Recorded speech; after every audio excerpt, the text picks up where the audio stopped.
what I'm going to bring today is a bit of an amalgamation of probably two, maybe three things that I've shared in our own church in the last couple of weeks. And the observant ones among you, you'll have noticed, I think on Tuesday it was, that as daily encouragement was a lot of what we're talking about today. Some similar passages that I'll read. I don't think that's any coincidence. That God has been speaking to us recently about these things.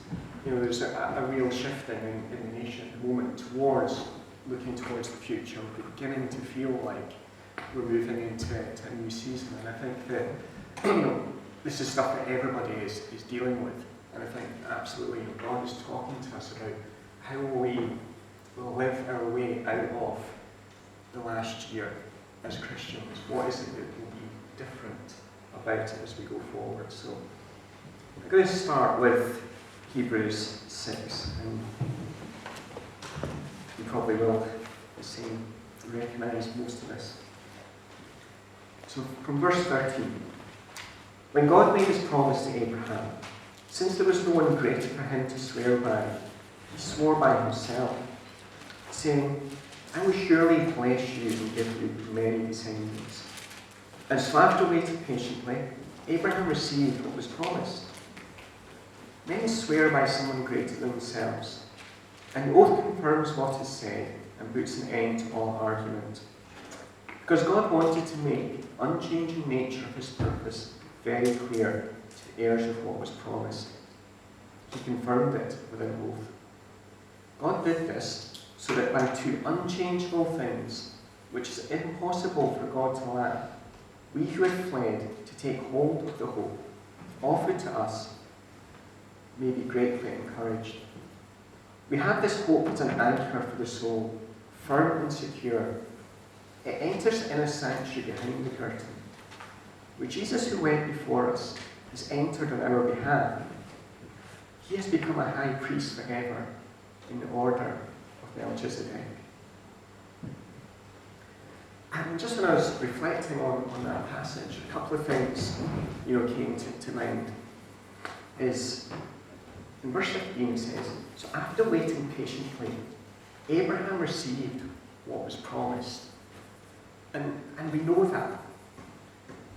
But I bet you, if I asked what was the main highlights of Abraham's story, the bit with Hagar and Ishmael would come high in it. That's the bit that we might remember. And actually, Abraham waited for years, for decades, for his promise. But we don't remember that bit. We just remember the juicy gossip. We don't remember, that he waited patiently. And that would have been hard for him, which was why, there was, the situation with Hagar. But over it all, Abraham waited patiently. When Hebrews was written, that was the bit that was chosen to be recorded 2,000 years later. Whatever it was, Abraham waited patiently and received what was promised. He knew what the promise was, and he waited patiently for it, and he received it. And I think sometimes, we forget that there is something in that waiting patiently. We'll talk about what that thing is in a minute. And then it goes on to talk about God's unchanging nature. And God had an oath with Abraham. Saying is that men swear by someone greater than themselves to make a point. God can't do that. Nobody's greater than God. But he chose to make that point. He chose to have the oath on himself. This was something serious. And God said it was serious. I just think that's a really interesting line. That it's impossible for God to lie. One of these, 4 words in the Bible that are really significant, that it's easy to miss. It is impossible for God to lie. So everything in this book is true. Everything that he's told you is true. Because it's impossible for him to lie? What are the things that he's told you that you've forgotten? What are the things that he's told you that you stumble over? What are the things that he's told you that you're just not sure how they'll come to pass? But it's impossible for God to lie, therefore it must be true. These things will happen because God has said they will happen. And then, at the last, in verse 19, as we were kind of saying earlier on, if you're in the Boys Brigade, if you heard this verse so many times, we have this hope as an anchor for the soul firm and secure. It's great. Everybody in the Boys Brigade, lots of people can do that. Actually, there's a second bit to that verse. It enters the inner sanctuary behind the curtain, where Jesus, who went before us, has entered on our behalf. And that's an action.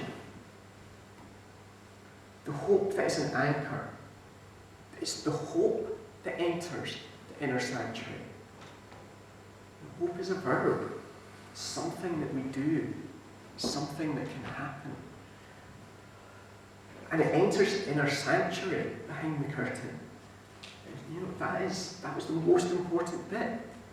All the priests, they draw lots, to go and be the person that entered the sanctuary. So is it our hope? Is it our steadfast belief that we will go into that inner place? That it's the hope that gets us into the place where God is? It's our hope that gets us into the place where we meet with God, where if they went into it not at the right time, they would have been struck down. It's that hope that we have that gets us into that inner place. And then it reminds us that Jesus has done that for us. It's not like the Old Testament now, where you had to draw lots to go into that inner place. We have the hope that we can enter into that inner place because Jesus went there before us. We have full access to that. So is our hope that is steadfast and sure? Is it leading us into that inner place? Is that what hope is for us?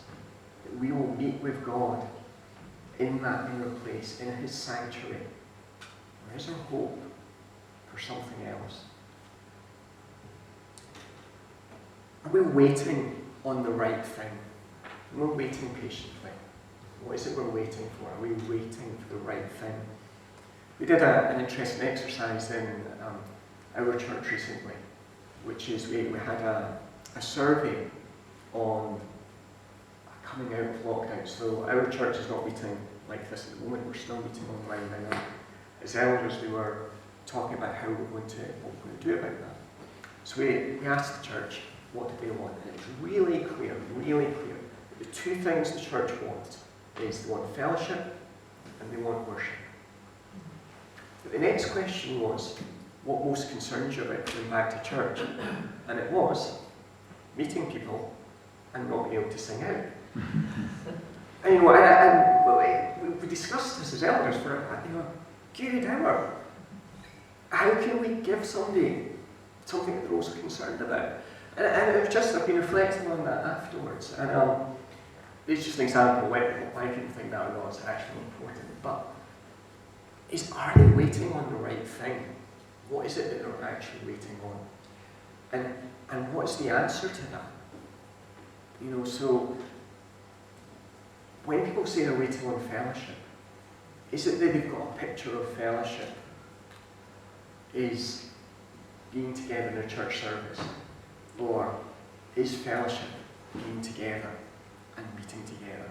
The plan that we've come up with is actually about encouraging people to go for picnics now that they can. We will, as churches, organise things for people to do. We might have smaller meetings and stuff. It might not be, I'm going to tell church this next week, so don't tell them. It might not be what they think it's going to look like. But it's what is it that we're waiting for? Is it the right thing?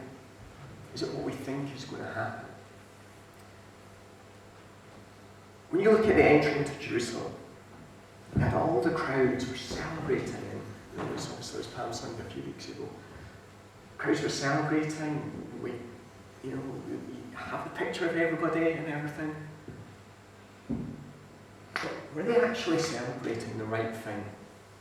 A week later, they weren't celebrating so much because Jesus had not overthrown the government.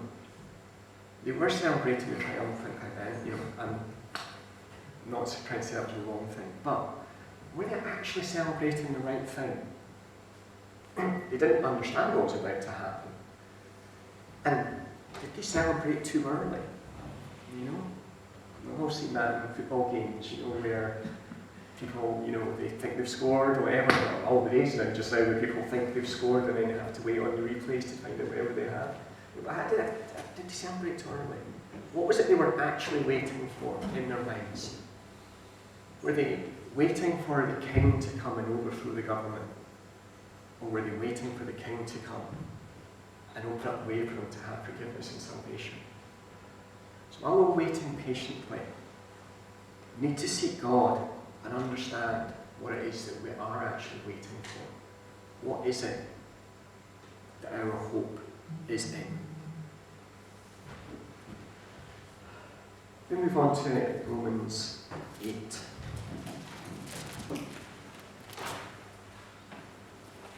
From verse 18.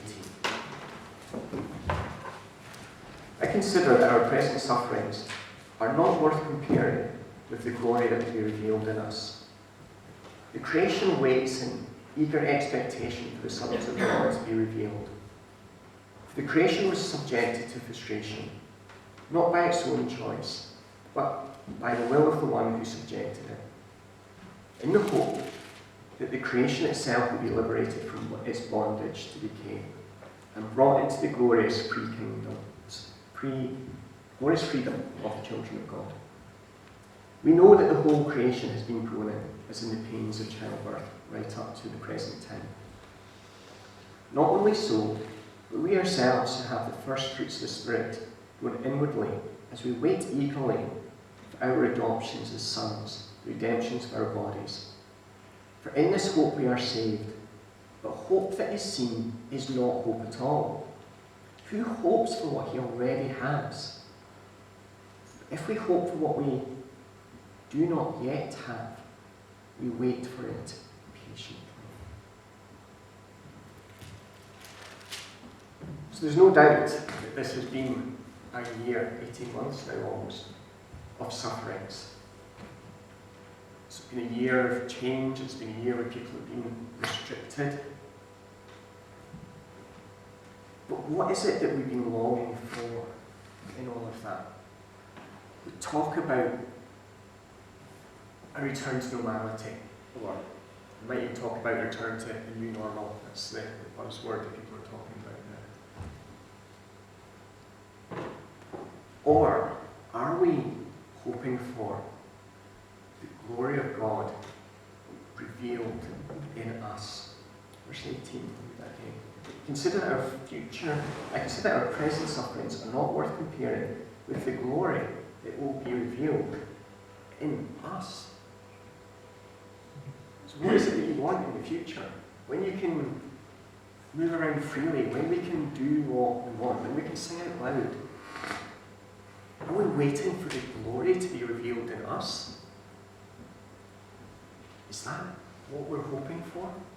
That we will be the agents of God's glory? That we will be the ones that people will look at and see what is different about them? So what is your hope in? Is your hope just to get rid of the sufferings? Or is your hope that God's glory will be revealed in you personally, that other people can see? Verse 19 is an interesting verse as well. I was reading it. The creation waits in eager expectation for the sons of God to be revealed. That suggests that the sons of God are not the part of creation that is waiting to be revealed. Creation is everything else. Jesus said that if nobody celebrated, the stones themselves would celebrate. the creation, everything around you is waiting in eager expectation for the sons of glory to be revealed. And you look around creation. I was out on a bike this morning up at the back of Dundee, and you just see creation in the spring. Creation itself is waiting for us to be revealed. It's quite there's some heaviness on that. But it's God within us. We're waiting to be revealed. And in verse 24, this is the one that I started with. And I was thinking about this.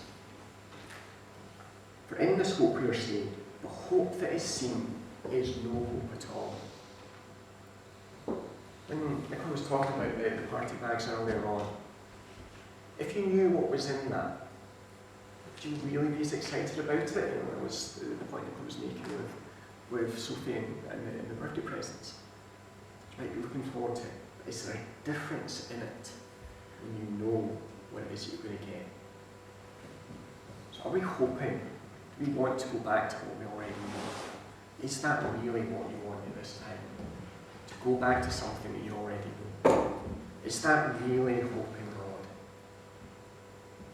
Do you really think that God's plan is just to go back to what we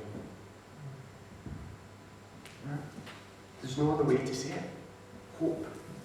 Again, so should I get it right? For hope that is seen is no hope at all. It's quite harsh. That's what it is. So are we limiting God by wanting to go back to the way things were previously? Or are we hoping for God to be revealed in us in a new way? Just, I was talking earlier on about the different ways that we can do church, and we do this in our church. I know we aren't doing this, but I would love for some of the people in our church to come here and see what it can be like to meet together in this way. Genuinely, when we meet as elders on Tuesday, I will talk about this morning and what it can be like to do something new, to come and sit at tables. Is such a great way to do social distancing. By having the tables, it's a brilliant way that this church has come up with to meet together and to do this. It's something new. It might be something you continue to do. Why do you have to go back to your rooms? It's quite handy to have your Bible in front of you. It's quite handy to have your communion table. Children, it's great for it. So is it something new that's happening? Are we thinking about the new ways that God can come together and work? If we hope for what we don't yet have, we wait patiently.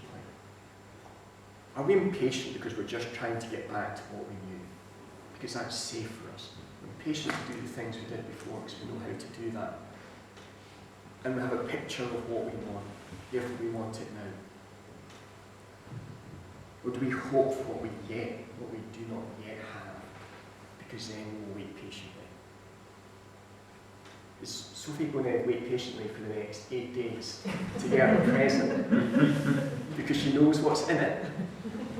Or is Nicola going to think, it's okay, my birthday's in 7 days, because I'm excited because I didn't know what you're going to get. I didn't wish you were going to get there either, so got 8 days to think about that. So is it different? Will she wait patiently for there? Or if you know what you're getting, you want it now, because I know what I'm getting. But right back at the start, Abraham waited patiently for decades for God's promise for him.